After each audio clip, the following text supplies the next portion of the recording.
देवर्षि नारद जी विचरण कर रहे थे कैलाश के समीप ही। अलकनंदा थे।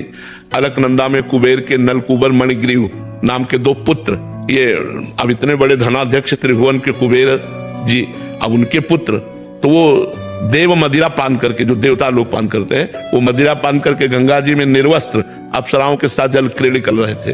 तो अप्सराओं ने देखा देवर्षि नारद जी, तो फौरन शर्मा कर बाहर निकली और वस्त्र आदि धारण करके प्रणाम किया।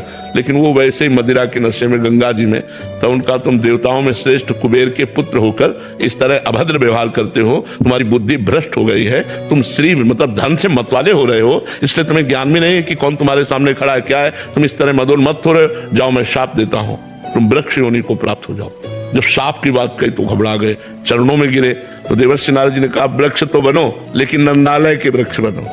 तो नंद भवन के सामने यमला अर्जुन नाम के वृक्ष के रूप में ये दोनों भाई वहां प्रकट हुए। और भगवान की जब उखल बंधन लीला हुई तो उखल बंधन से भगवान उखल को घसीटते हुए इन दोनों वृक्षों के बीच में आए और झटका मारा, दोनों वृक्ष उखड़ गए और दोनों अपने स्वरूप को प्राप्त हुए।